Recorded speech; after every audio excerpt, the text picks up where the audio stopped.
My roommate ate my food, opened my mail, copied my boyfriend's number from my phone, reported me to our landlord for noise complaints I never made.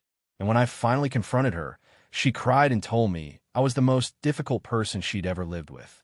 Her name was Priya, and I found her through a roommate app. Great references, clean profile, seemed normal in the interview. She moved in, and for the first 2 weeks, everything was fine. Then small things started happening. My yogurt would disappear. A $40 face wash I just bought would be nearly empty. A sweater I hadn't worn in a week had clearly been worn. There was a stain on the collar that wasn't there before. When I brought it up, she looked genuinely confused and said she had no idea what I was talking about. The gaslighting was the worst part. Every time I raised something, she made me feel insane. The yogurt? Maybe I'd eaten it and forgotten. The face wash? It evaporates faster in dry weather. The sweater? She'd never even seen that sweater.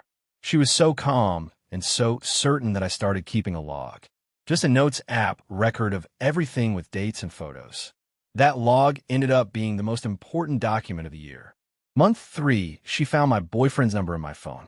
I know because he texted me asking why I'd messaged him from Priya's number, asking if he wanted to get coffee. She'd texted my boyfriend from her phone, using his number she'd copied from my contacts. When I confronted her, she said she'd just been trying to get to know my friends better and didn't understand why I was upset. My boyfriend thought it was deeply unsettling. I should have moved out that week, but I didn't move out. And by month 5, Priya had filed 3 noise complaints with our landlord. All in my name, signed as if I'd made the complaints about myself, complaining about noise I was supposedly making. Our landlord called me to discuss the complaints, and I had to explain that I had not, in fact, complained about myself. He was baffled.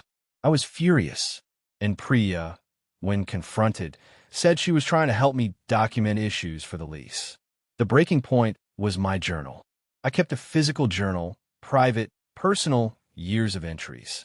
One night, I came home early and found Priya sitting at the kitchen table reading it. Not even hiding it, just sitting there reading it like a novel. She looked up and said, "This is really good. You should write more." I stood in the doorway of my own apartment and felt something in me go completely flat. I called my boyfriend, called my best friend, packed a bag, and stayed at my friend's place for 2 weeks while I broke the lease. Breaking the lease cost me money, but I didn't care. The log I'd kept for months helped me negotiate. I sent it to the landlord with photographic evidence and a very calm written summary. He didn't charge me the full penalty. I later heard from a mutual contact that Priya had moved in with another roommate, and the same pattern started within a month. I reached out to warn the new person. They didn't believe me until it was too late. The lesson I took from that year is that gaslighting doesn't always look dramatic. Sometimes it's just someone being very calm and very certain while you question your own memory. The antidote is documentation. Write everything down. Date it. Photo it. Because when it escalates, and it will escalate, you'll want the receipts. Have you ever had a roommate like this? What would you have done differently?